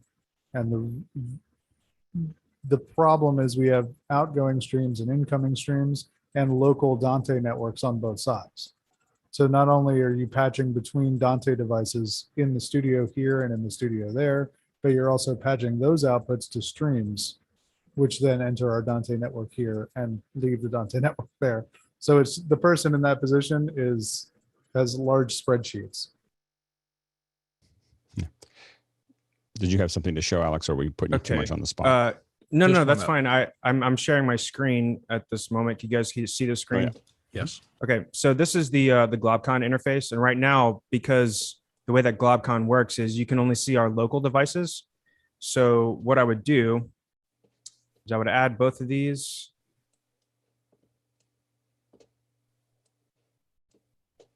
And these units show up just like this. So this is our local Prodigy, and this is our, on the right is our Xbox MD, which is our MADI to Dante conversion. And inside of these, we have routing options. And this is from the 3 different types of MADI connections, whether it's SC, BNC, or SFP cards inside of each one of these devices. So I would have to manually enter the other devices, and they're populated on our other computer. But essentially, we're able to see every single device on our entire network, regardless of where they're at in the country. And this gives us an overview of everything that's going on, including sync, which is a really important part of the Prodigy stuff is, you know, the conversions between MADI and the network conversion, which is our Ravenna. You can choose what you want to clock it at, and currently it's set at about 48K. And we can fast SRC both of these things between MADI and the network connection. Currently, our network is the Clock Master, which is our Ravenna and GPS boundary clock master. So that's kind of what we use. Yeah, network on the Prodigy means Ravenna. Network on the Xbox means Dante. Yeah. So I know this is a really high level overview, but that's kind of how we manage things via Globcon. That's great. Very interesting. Next question. Jason Panks in Nashville. Can a band with members in different cities play together? We talked to that a little bit. Just depends on how far and what they're willing to deal with. And we had Elk on last week that's what they do is they're building kind of that pipeline as for hardware. So still kind of a outer edge thing, I think. Do you have anything to add to that? I just always say the answer to that is kind of. Yeah, exactly. it's, you know, like, well, it depends. Yeah, exactly. Next question. Tommy Chance is up next from St. Paul, Minnesota. He asks, can your on-site input analog Dante in straight from a Midas or Behringer via CAT? Yes, it can. So the endpoints, actually all of the racks do Dante and MADI. So whatever your output is, the outward facing part of the rack is a Dante switch. So you can basically plug a Yamaha directly into it or any on-site Dante devices. And the original, the idea for that was to kind of drop it into any existing infrastructure and not mess anything up on their end. You know, we just want to take your inputs and we want to mix our part of the broadcast for whatever live show you're doing. The general philosophy is full split. Next question. Rupert McRae in Dallas, Texas is up next with, is the hardware purchased or rented? As in like by us? Yeah, when you're making it available to other folks, are you renting it out to them? Or are you selling it to them? We're renting a service. So it's not, nobody's really approached us and said, can we, not like you rent a CL5 or something. They're not like, can we use it for our own purposes? Because it's a very specific deployment. So they're basically like, we need audio and go. Right. So we're like, all right, it's a rental of a service. Yeah, absolutely. Next question. Rupert McRae in Dallas, Texas is back again. Can the on-site racks be controlled or tested in any way locally in case of troubleshooting or needing to override them? Absolutely. The racks can be troubleshooted. I don't know. The racks, there's troubleshooting on site. The switches on the front, you can jack a computer into them and access anything on either the Dante or the tunnel network from on site. And also the mix engine is a host GUI situation. So you can, in fact, I'm going to DC next week. I'm bringing a control surface with me, and we're going to do a front of house monitor situation, because you can just deploy as many GUIs as you want to control the mix engine at different levels of user access. Which is actually another interesting way that we use the engine sometimes is on the virtual corporate events. You'll have a general session, but then the event will split off in two different directions, and you'll have a breakout or a smaller general session. And we use the same mix engine, and we duplicate inputs across the input scheme. And we also give each section of the show their own outputs and connect two different computers to the mix engine from the studio. So my station here would be connected to the mix engine, and RM station would also be connected to the same mix engine, but we're mixing two separate parts of the show simultaneously, which is a huge benefit for us. So theoretically, you could have 5 or 6 rooms in a corporate event, and you could have different audio folks different engineers mixing the different rooms together, and it all be managed through the same pipe. We had a client ask us about a specific situation where they wanted to do 10 breakout rooms, and they wanted to have a central control room. Right. So same amount of engineers, but just all in a central room with a bunch of GUI stations. So you have this room, you have that room. Yep. Interesting. Next question. Douglas Carmichael's back in with, have you ever had concern from clients because of the lack of Waves plugins in the AMP mix engine versus LV1? No, because you can do inputs over Dante, and you could use a sound grid as a Dante insert. So Next you can question. still use it. Next question. Stuart Fairweather in Melbourne, Australia. Can you share some clients or events you're most proud of landing? Early on, I'm trying to think of what we can talk about without. It's always the tricky part. Yeah, exactly. What can I talk about here? Yeah, we'll let you go on that one. Yeah, let me think about that before I spout names and drop things all over the place. Absolutely. Next question. Douglas Carmichael's back in. I'm wondering whether it'd be best to use the Prodigy as a central hub for both analog inputs, synths and mics, and digital sources like the Eventide H9000 on the network, or to use a DigiGrid IOX Symphony for analog and Prodigy for digital sources. Gotcha. So you're using the Prodigy and the DigiGrid in the same system. Well, I think it's theoretical.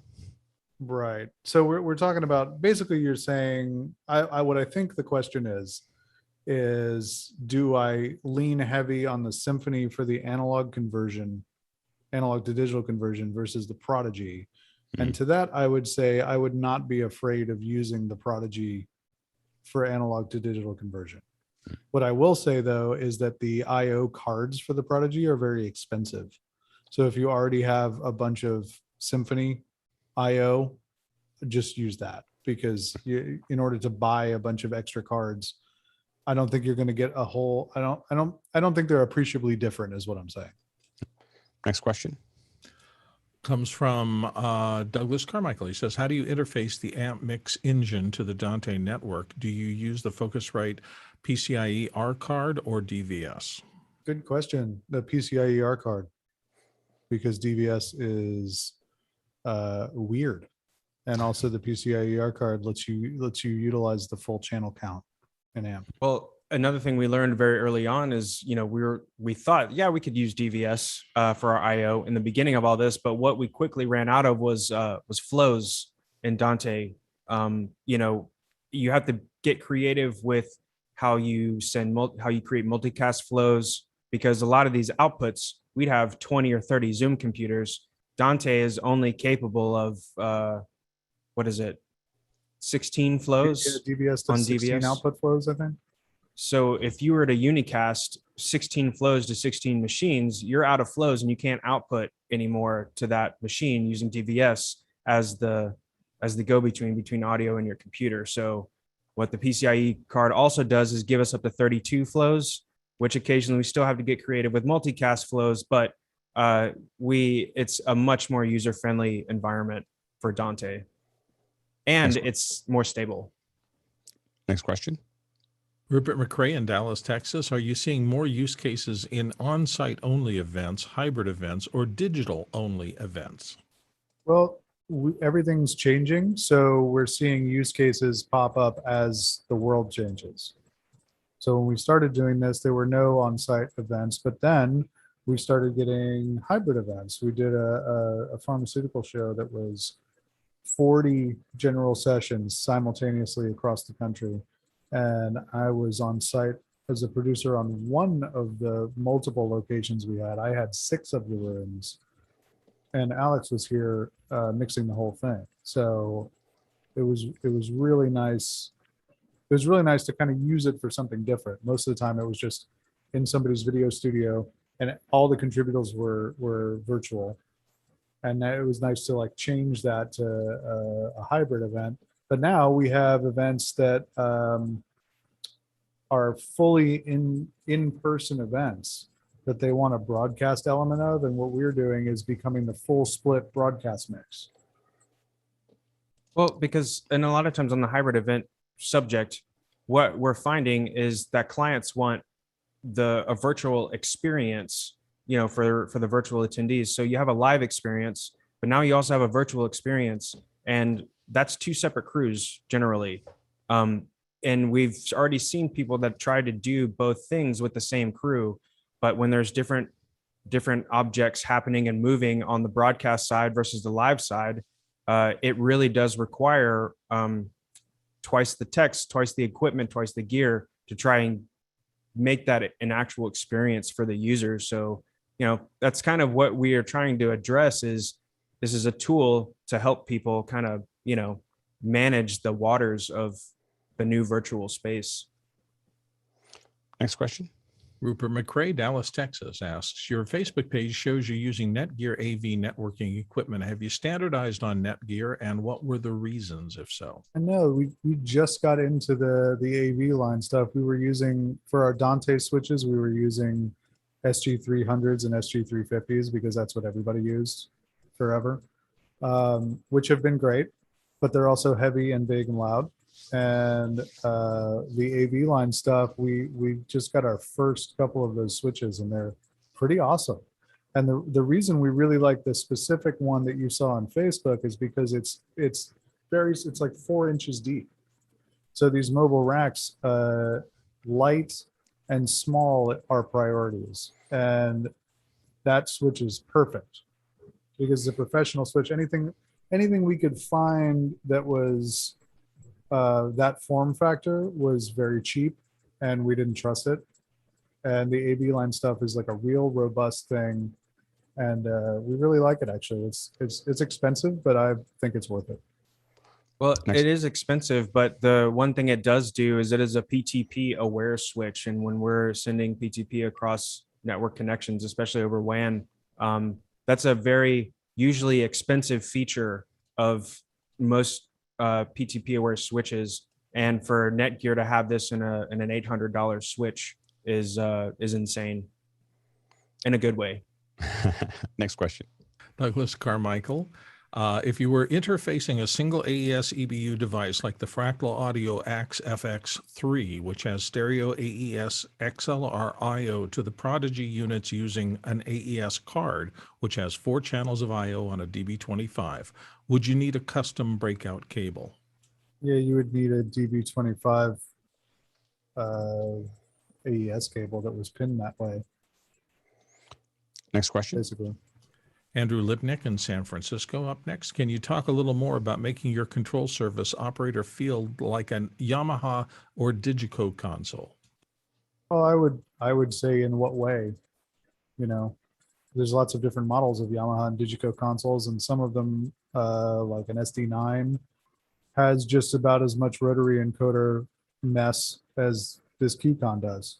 I think more specifically, I'm asking, you know, the important things in front of you, you know, obviously faders and things like that, but, you know, you want to be able to get to mix minuses quickly. You want to be able to get to certain features quickly that you would normally have right in front of you on a Yamaha or Digico console. Exactly. Well, Amp console gives you view groups, which is kind of like a custom fader setup.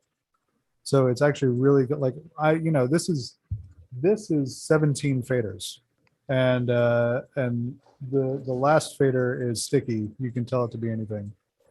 In the software, you can tell it to be anything, and that's very useful, especially for like a star output or a primary input or something like that. But I've had no problem mixing pretty large broadcast events on 16 faders because of the view group scenario. And you can also assign the encoders to be anything you want. So if you have like a star IFB, it's actually not been a problem. And you'd think it would be, because you're not used to, if you're used to mixing on an SD7 or something, you're going to be like 16 faders is all. Will it do a spillover? With it does not have a spill function, but you can set a view group to be a spill. Like if you wanted, yeah, exactly. Like you can say like my view group 1 is my primary mix, my view group 2 is my spill of like a DCA or a spill of a mix or something, and the sends on fader is actually very useful, because you can, in the sends on fader group, you can tell it what you want it to include. So you can say like, I also want, in all of my sends on fader group, I also want my top layer vocal channel. Yeah. So that you're never like away from something you need to pull down maybe. I'm this close to buying an icon, so. Yeah, no, it's cool. It's good. There are some things that, like these are made for DAWs. Yeah. So there's a lot of like this whole bank of buttons right here. But working with the developer of AMP, he's like, you could program all those if you had time and MIDI aux. You could like see what that button does and then program that in AMP to do something else. So one day when I have 12 hours of nerd time, I'll do that. Next question. You're it, Alex. We lost Bill. I'll jump into the next question. Next question is Rupert McRae from Dallas, Texas. I see that you are the. I see. This is a little less He's asking audio about the desk. Yeah. I see you are the Husky height adjustable workbench desks. How are they? I've been thinking about getting them for some time. They're amazing. We use them for these 2 mix stations. The desk I'm sitting at is like an uplift with the electronic adjustment, and that's amazing.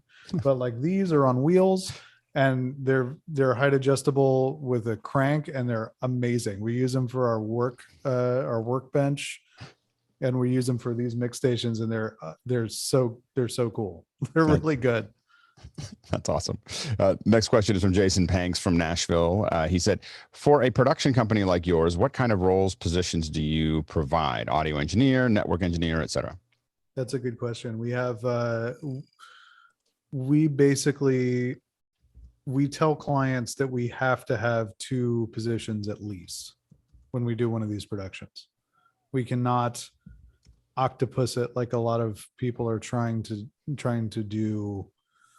We need somebody to mix the show, and we need somebody else to be a system tech or comms engineer or something like that, because it is a completely necessary. That second position does a patch, they do network trace routes, they do all kinds of stuff. And on top of that too, that second position, we're in an island out here. And a lot of times when we're doing these shows, we'll log into a generalized Zoom meeting. We have a camera up in the corner of our office, and it'll show the whole office. So it'll show us working. So we're kind of in there with the team itself. But that second person is also like another mind, inside of the show with you. And even if it looks like that person is sitting there not actively doing anything, that just wait until something goes wrong, and the clinch factor goes up, and then you have all these things that you need to try and figure out. It's really nice to have a second head to help you calm down and kind of figure things out. One of the things that we focus a lot on production is we always want to be at about 40 to 60% capacity, and that's impossible with one person. So you always want to have a little bit of room. A lot of times I'll get hired as a producer or somebody on site for a show, and we still have to fill the other position. But we also in the studio, since we have multiple deployments of this rack. We've done 2 or 3 shows at the same time. Right. So we've had 2 system techs, 2 engineers, 2, you know. Absolutely. Next question is from Douglas Carmichael. He said, it's interesting that the AMP engine supports multiple operators. I've read about the company remotely operating the LV1, but only for a single user at one site. How do you allocate who will be operating what, and how does AMP manage user access?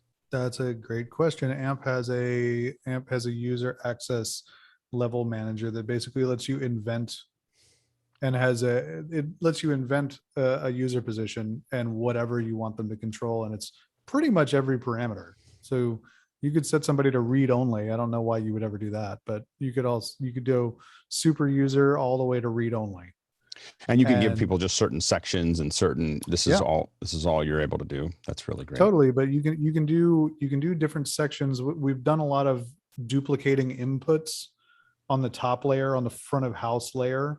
So that like for that pharmaceutical show I was telling you about, we had all these different individual general sessions functioned as individual shows.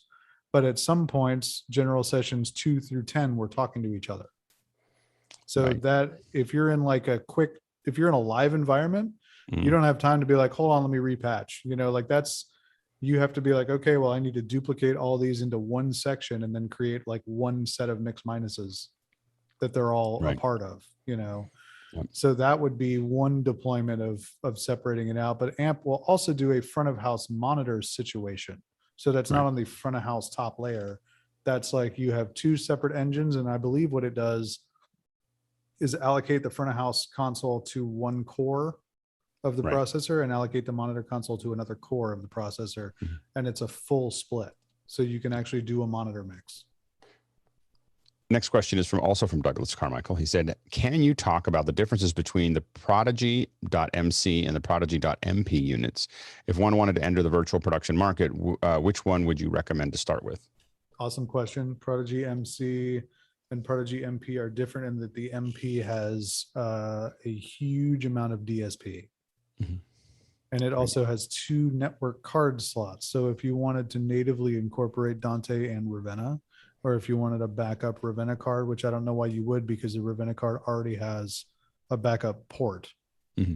So you can do two separate schemes out of Ravenna.